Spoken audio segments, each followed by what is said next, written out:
Doctor Babasaheb Ambedkar జయంతి సందర్భంగా తెలంగాణ రాష్ట్ర ప్రభుత్వం భూభారతి చట్టాన్ని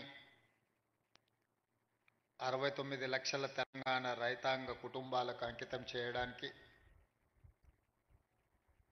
రెవెన్యూ శాఖ మంత్రివర్యుల ఆధ్వర్యంలో ఈ కార్యక్రమాన్ని ఏర్పాటు చేసి నాతో పాటు ఉప ముఖ్యమంత్రి వర్యులు బట్టి విక్రమార్క గారిని, శాసన మండలి చైర్మన్ పెద్దలు సుఖేందర్ రెడ్డి గారిని, శాసనసభ స్పీకర్ గడ్డం ప్రసాద్ కుమార్ గారిని, సహచార మంత్రివర్గ సభ్యులను, పార్లమెంట్ సభ్యులను, శాసన మండలి సభ్యులను, శాసన సభ్యులను, ప్రభుత్వ సలహాదారులను, వివిధ కార్పొరేషన్ చైర్మన్లను, చీఫ్ సెక్రటరీ శాంతి కుమార్ గారిని, revenue principal secretary Naveen Mittal గారిని, అదేవిధంగా ప్రభుత్వ ప్రతినిధులైన జిల్లా కలెక్టర్లను, రెవెన్యూ సిబ్బందిని అందరినీ ఈ కార్యక్రమంలో భాగస్వాములను చేసి ఒక మంచి పండగ వాతావరణంలో భూభారతి చట్టాన్ని తెలంగాణ ప్రజలకు అంకితం చేస్తున్నందుకు మనస్ఫూర్తిగా ధన్యవాదాలు, శుభాకాంక్షలు తెలియజేస్తున్న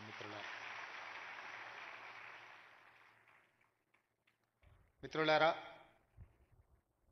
మిత్రులు బట్టి విక్రమార్క గారు చెప్పినట్టు ఈ ప్రాంతం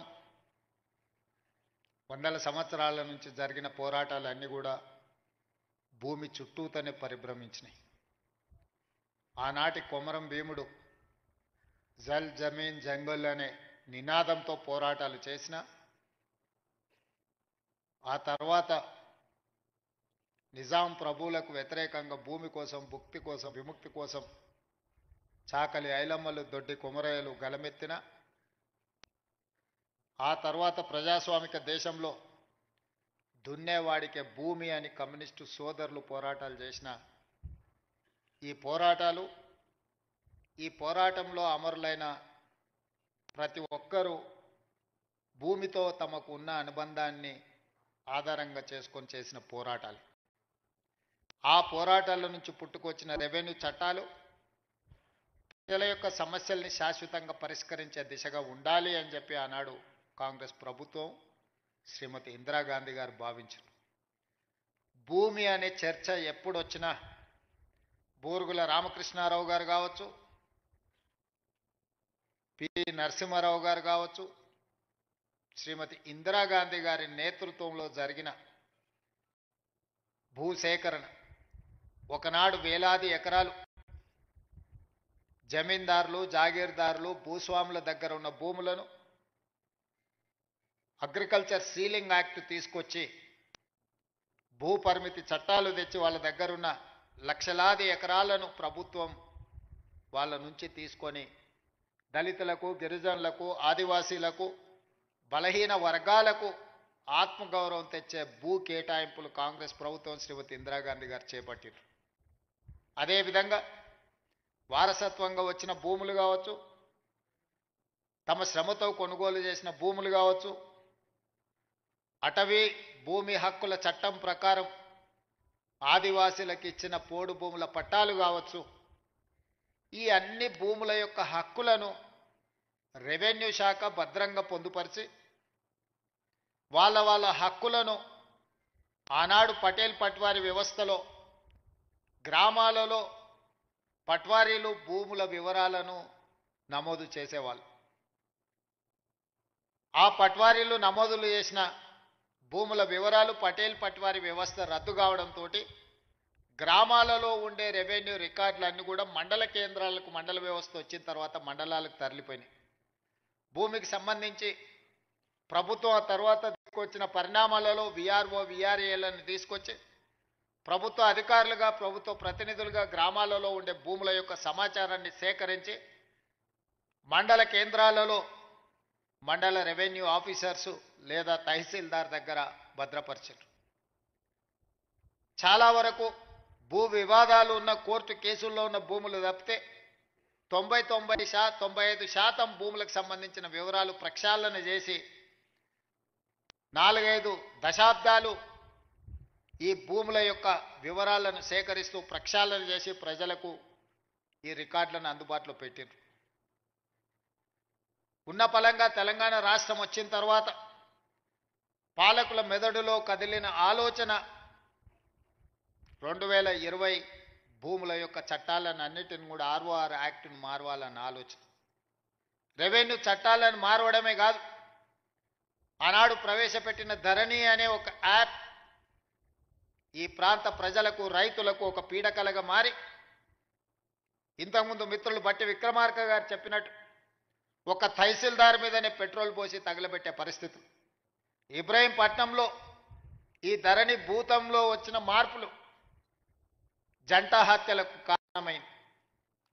అదేవిధంగా సిరిసిల్లలో ఒక మహిళ అధికారుల చుట్టూతో తిరిగిన తహసీల్దార్ స్థాయిలో ఆ సమస్యలు పరిష్కరించే వీలు లేకపోవడం వల్ల తహసీల్దార్ విధానాలనే అనుమానించి తన మెడలో ఉన్న తాలిబొట్టును తహసీల్ ఆఫీస్కు వేలాడదీసింది. నేను ఇంతకంటే ఇవ్వగలిగింది నా దగ్గర ఏమీ లేదు, నా తాలిబొట్టు తీసుకొనైనా నా భూమిని నా పేరు మీదకి బదలాయించమని. వీటన్నిటికీ కారణం రెవెన్యూ సిబ్బందే మూలమని చెప్పి ఆనాటి పాలకులు మిమ్మల్ని దోషులుగా, మిమ్మల్ని దోపిడీదారులుగా, మీరు ప్రజలని దోసుకోవడానికే రెవెన్యూ శాఖ సిబ్బంది ఉన్నట్టుగా చిత్రీకరించి తద్వారా లబ్ధి పొందాలని ఆనాటి పాలకులు ప్రయత్నం చేశారు.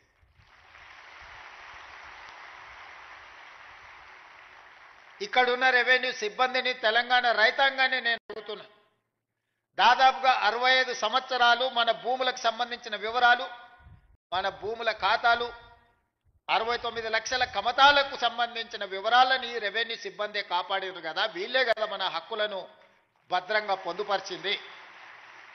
ఉన్న పలంగా 2019లో 2018లో మీరు ప్రవేశపెట్టిన ధరణి పోర్టల్ వచ్చిన తర్వాతనే రెవెన్యూ సిబ్బంది అంతా దొంగలుగా, దోపిడీదారులుగా మీకు కనిపించిండ్రా? ఎక్కడైనా మంచోళ్ళు ఉంటారు, చెడ్డోళ్ళు ఉంటారు.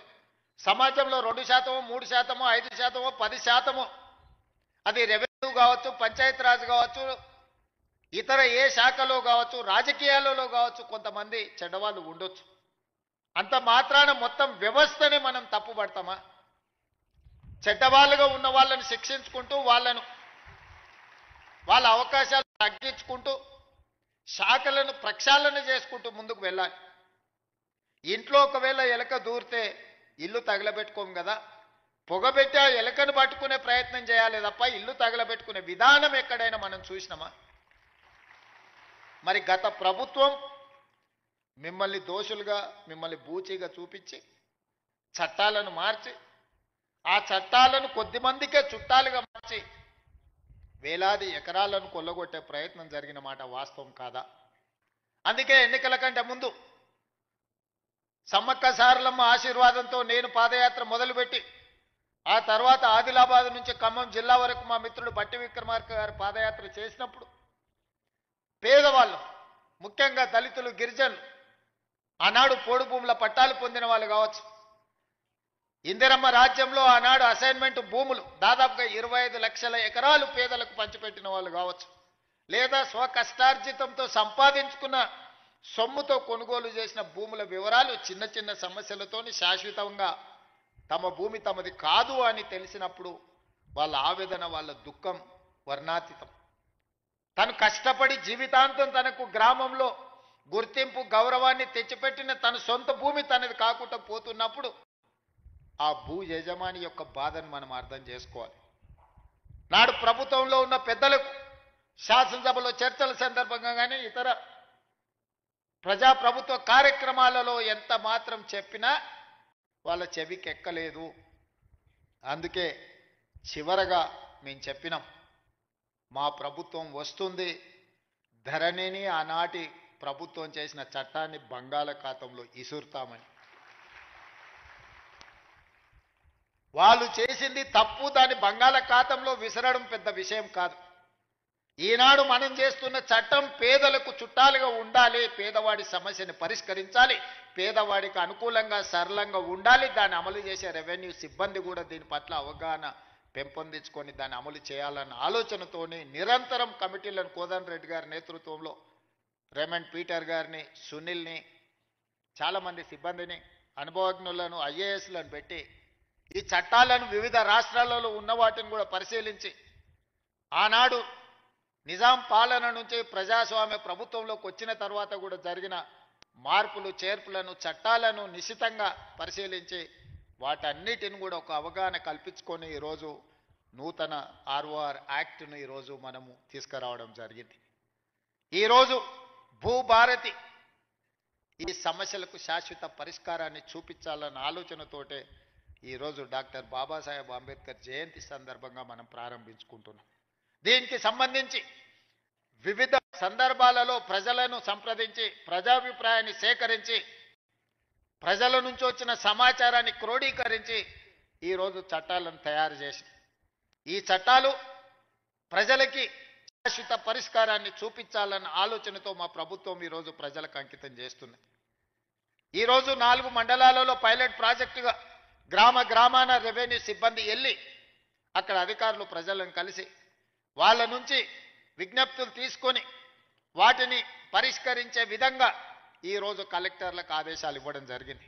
మొదటి విడతగా పైలట్ ప్రాజెక్ట్ కింద 4 మండలాలతో కార్యక్రమాన్ని చేపట్టి తద్వారా మనకు వచ్చిన ఫీడ్బ్యాక్ను తీసుకొని ప్రతి జిల్లాలో కలెక్టర్ ఒక్కొక్క మండలాన్ని మళ్ళీ ఆ తర్వాత తీసుకొని ఆ మండలాలలో కూడా ఈ కార్యక్రమాలను చేపట్టి ప్రజల నుంచి సమాచారం తీసుకున్న తర్వాత అన్ని మండలాలల్లో ఈరోజు కలెక్టర్లకు స్పష్టంగా ఆదేశాలు ఇచ్చిన ప్రతి మండలంలో రెవెన్యూ అవగాహన సదస్సులు పెట్టడమే కాకుండా ప్రతి గ్రామంలో రెవెన్యూ సదస్సులను నిర్వహించి రైతుల నుంచి సమస్యలను తెలుసుకొని విజ్ఞప్తులను తీసుకొని వాటిని శాశ్వతంగా పరిష్కరించి వివాదం లేని తెలంగాణగా వివాదరహిత భూ విధానాన్ని తెలంగాణలో తీసుకురావాలన్న ఆలోచనతోని మా ప్రభుత్వం ఒక సంకల్పంతో ముందుకు వెళ్తుంది. ఇంత గొప్ప లక్ష్యాన్ని చేరాలి అనంటే చట్టాలు చేసిన మా ప్రజాప్రతినిధుల వల్లనే సాధ్యం కాదు. దీన్ని ప్రజలకు చేరవేసే ప్రతినిధులు మీరు. అందుకే మిమ్మల్ని అందరినీ ఈరోజు ఇక్కడికి రప్పించినాం. మా మిత్రులు శ్రీనివాసరెడ్డి గారు అన్నారు, ఖమ్మంలో పాలేరులో 1,00,000 మందితో బహిరంగ సభ పెట్టి భూభారతి చట్టాన్ని మనము ప్రజలకు అంకితం చేద్దామని. నేను వారికి సూచన చేసిన, సీనన్న 1,00,000 కాదు నువ్వు నువ్వు బట్టి గారు తుమ్మల గారు అనుకుంటే 5-6 లక్షల మందితోనైనా ఖమ్మంలో సమావేశాన్ని ఏర్పాటు చేస్తారు. కానీ ఈ భూభారతిని అమలు చేసేది ఆ రైతులు, ఆ పేదవాళ్ళు కాదు. భూభారతిని అమలు చేసేది రెవెన్యూ సిబ్బంది. ఆ రెవెన్యూ సిబ్బందిని సమావేశానికి పిలువు. మన ప్రభుత్వ ప్రతినిధులు వాళ్ళే. ఇవాళ మా ప్రభుత్వానికి మంచి పేరు రావాలన్నా ఈ ప్రభుత్వం తెచ్చిన చట్టం పక్కాగా అమలు జరగాలి అంటే అది మీ ద్వారానే సాధ్యమవుతుంది. అందుకే మిమ్మల్ని ముఖ్య అతిథులుగా మీరందరూ మాతో పాటు అతిథులు. ఈ సమావేశంలో మీరు ప్రేక్షకులు కాదు, మీరు కూడా అతిథులే. ఈ చట్టాన్ని ప్రజల దగ్గరికి తీసుకెళ్లే బాధ్యత మీ భుజస్కంధాల మీద ఉంది. మా ప్రభుత్వం రెవెన్యూ సిబ్బందిని సంపూర్ణంగా విశ్వసిస్తుంది. మిమ్మల్ని దొంగలుగానో, దోపిడీదారులుగానో, అవినీతి పరులుగానో మేము చిత్రీకరించదలుచుకోలేదు. ఎవరైనా అట్లాంటి వ్యక్తులు ఎవరైనా ఉంటే వ్యక్తుల పట్ల కఠినంగా ఉంటుంది ప్రభుత్వం తప్ప ఈ మొత్తం వ్యవస్థ దోషులుగా నిలబెట్టే విధానానికి మీ ముఖ్యమంత్రి, మీ సోదరుడు వ్యతిరేకమని చెప్పి నేను స్పష్టంగా చెప్తున్నా. ఎంతో మంది శంకర్ లాంటి ఐఏఎస్ ఆఫీసర్, మాధవరావు లాంటి ఐఏఎస్ ఆఫీసర్ ఎంతో మంది తమ జీవితాలను సర్వం దారబోసి చట్టాలను తయారు చేసి ప్రజలకు అంకితం ఇచ్చారు. రెవెన్యూ శాఖలో ఎన్నో లక్షలాది మంది ఈ 75 సంవత్సరాల పనిచేసిన వాళ్ళ కృషి వల్లనే రెవెన్యూ శాఖకు ఈ తెలంగాణ రాష్ట్రానికి ఒక గుర్తింపు వచ్చింది. మేం చేసే తప్పిదాలను కప్పిపుచ్చుకోవడానికి మిమ్మల్ని దోషులుగా నిలబెట్టే విధానానికి నేను వ్యతిరేకమని చెప్పి నేను స్పష్టంగా చెప్పదలుచుకున్నా. జరగవచ్చు, అక్కడో ఇక్కడో తప్పు జరగవచ్చు. అన్ని వ్యవస్థలలో ఉన్నట్టు, అన్ని సంస్థలలో ఉన్నట్టు రెవెన్యూ శాఖలో కూడా ఎవరైనా కొంతమంది ఉండొచ్చు. అంత మాత్రాన శాఖను మొత్తాన్ని దోషిగా నిలబెట్టి ప్రజల ముందు వాళ్ళను అవమానించే విధంగా మాట్లాడే విధానాన్ని నేను వ్యతిరేకిస్తున్నా. ఆనాటి ముఖ్యమంత్రి మాట్లాడిన మాటలు మీరు చూసిండ్రు. శాసనసభలో ఏ విధంగా మాట్లాడిండో, శాసనసభ బయట రెవెన్యూ సిబ్బందిని, రెవెన్యూ శాఖను ఏ రకంగా దూషించడం మీరు చూసిండ్రు. వాళ్ళు లేకుంటేనే వ్యవస్థ నడిచిందా, వాళ్ళు లేకుంటేనే ఎన్నికలు జరిగినాయా, వాళ్ళు లేకుంటేనే తెలంగాణ ఉద్యమం జరిగిందా, వాళ్ళు లేకుంటేనే తెలంగాణ రాష్ట్రాన్ని సాధించుకున్నామా? అన్ని సందర్భాలలో వాళ్ళు కావాలి, కానీ వాళ్ళు మాత్రం దోషులుగా సమాజం ముందు నిలబడాలా? ఇది ఎక్కడి విధానం? అందుకే ఈ విధానాన్ని, ఇలాంటి ఆలోచనలని, ఇలాంటి ఆలోచన చేసే వాళ్ళను సమాజానికి దూరంగా పెట్టాల్సిన బాధ్యత మన అందరి మీద ఉన్నది. ఈరోజు మంచి జరిగితే నాది, మేం చేసే దోపిడీ ప్రజలకు కనిపిస్తే అది రెవెన్యూ సిబ్బందిదని చెప్పే విధానానికి నేను వ్యతిరేకం. అందుకే ఈరోజు మిత్రులారా మిమ్మల్ని అందరినీ ఇక్కడికి పిలిచిన, నేను మీకు అందరికీ విజ్ఞప్తి చేస్తున్నా, మా కలెక్టర్లకు ఆదేశాలు ఇస్తున్నా. మీ ఆత్మగౌరవమే మా ఆత్మగౌరవం. మేము వేరు మీరు వేరు కాదు, మనందరం కలిస్తేనే రాష్ట్ర ప్రభుత్వం. మేము చట్టాలు ఇస్తాం, ఆ చట్టాలను మీరు అమలు చేస్తారు. ఈ రెండిట్లల్లో రెండు వేరు వేరు కాదు.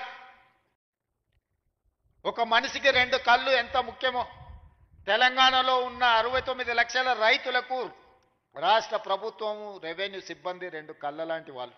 ఈ రెండు కళ్ళు సరిగ్గా ఉన్నప్పుడే సమాజాన్ని మనం చూడగలుగుతాం, ఈ సమాజానికి మేలు చేయగలుగుతాం. అందుకే గ్రామాన వెళ్ళండి. ఏదైతే మన ప్రతిష్టకు భంగం కలిగిందో, మనల్ని అనుమానించే విధంగా, మనల్ని సమాజంలో దోషులుగా నిలబెట్టే ఆలోచన విధానాన్ని ఈరోజు ప్రక్షాళన చేయాలి, కడగాల్సిన అవసరం ఉన్నది.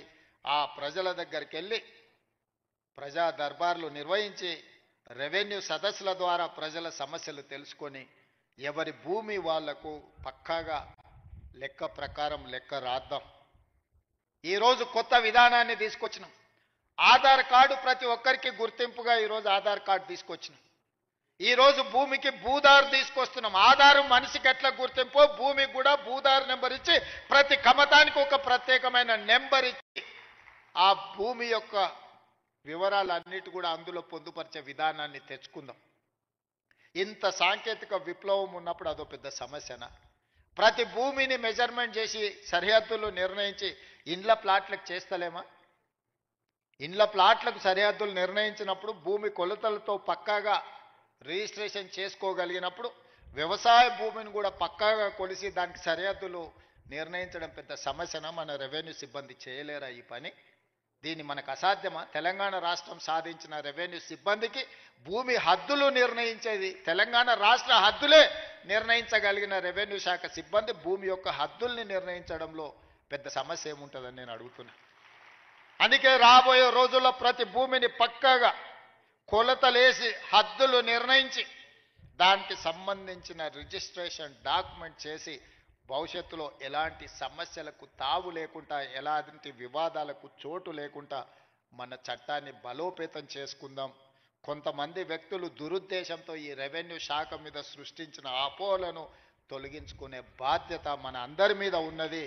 మీలో ఒకటిగా నేను మాటిస్తున్నా, మనం ఏ తప్పు చేయొద్దు, చట్టాలను పకడ్బందీగా అమలు చేద్దాం. చట్టాలు చేయడమే కాదు, అమలు చేసే విధానంలోనే అసలు ఫలితాలు ఉన్నాయి. తప్పకుండా నాకు సంపూర్ణమైన విశ్వాసం కలిగింది. ఇక్కడున్న సిబ్బందే కాదు, దాదాపుగా రైతు వేదికలలో కొన్ని వేలాది లక్షలాది మంది రైతులు చూస్తున్నారు గ్రామాలల్లో. మళ్ళీ మనం ఏ గ్రామానికి వెళ్ళినా మనకు వాళ్ళు ఇంత భోజనం పెట్టి ఆ ఊరిలో ఉండే సమస్య చెప్పుకునే విధంగా మనల్ని రెవెన్యూ సిబ్బందిని, రైతు బాంధవులు వచ్చిండ్రు మా సమస్యను పరిష్కరిస్తానని మనల్ని గౌరవించే విధంగా ఈరోజు మనం చర్యలు చేపట్టాలని, ఇంత ఆలస్యమైన, ఇంత ఎదురు చూసి ఈ చట్టాన్ని ఈరోజు మీరు తీసుకెళ్తున్నారు. ఈ సందేశాన్ని గ్రామాలకు తీసుకెళ్ళండి. నేను కలెక్టర్లకు కూడా స్పష్టమైన ఆదేశాలు ఇస్తున్న, ప్రతి మండలంలో మీరు పర్యటించవలసిందే, రెవెన్యూ సిబ్బందిని వాళ్ళ సహకారాన్ని తీసుకోవాల్సిందే. వాళ్ళందరూ కూడా గ్రామీణ స్థాయిలో, క్షేత్ర స్థాయిలో అనుభవం ఉన్నవాళ్ళు, అవగాహన ఉన్నవాళ్ళు, వాళ్ళందరితో కూడా సహకారం తీసుకొని ఈ చట్టాన్ని అమలు చేయవలసిందిగా కోరుకుంటూ మీ అందరి దగ్గర సెలవు తీసుకుంటున్న. ధన్యవాదాలు మిత్రులారా.